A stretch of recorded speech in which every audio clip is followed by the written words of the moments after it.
After the Dust Ball payday, I thought we'd hit the big leagues. A few days later, a high-ranking official from the Free Worlds League invites me up to an orbital lounge for a confidential briefing. Real top-shelf stuff, carpet so thick you could lose a locust in it, and drinks that cost more than a year's worth of oxygen on Brimstone. He offers me a garrison job on a quiet border world. 6 months of standing around looking tough and getting paid in gold. I was so busy looking at the zeros on the contract, I didn't bother to check the star charts. I was a captain now, right?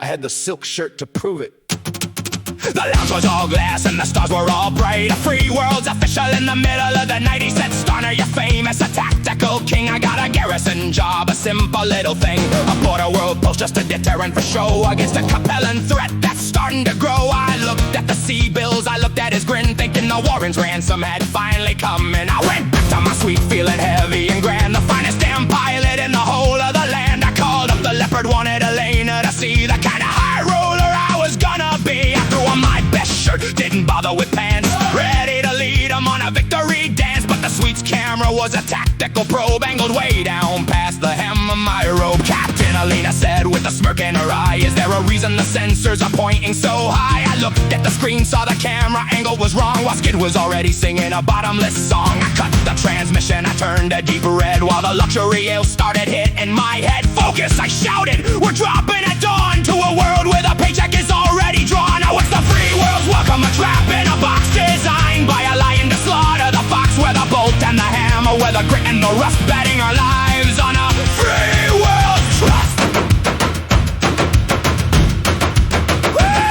We dropped through the clouds on a world made of green, the prettiest rock that I had ever seen. But as soon as the Leopard touched down on the sand, the locals started screaming all over the land. They weren't quiet miners or peace-loving folks, they were Capellan regulars playing no jokes. The official had lied, the contract was fake. We weren't the garrison, we were the snake. I was the invader, the boot on the neck, leading my crew into a tactical wreck. The official had duped me, used me for bait, a kick in the door of a Capellan state. I looked at my monitors, I looked at the fire, realizing I'd stepped in a political wire. The locals were coming with fire and lead, while the payday was spinning inside of my head.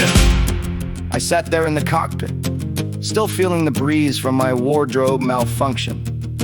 And I saw the ping of Capellan reinforcements entering orbit. They were looking for the bastards who just dropped onto their sovereign soil without a please or a thank you.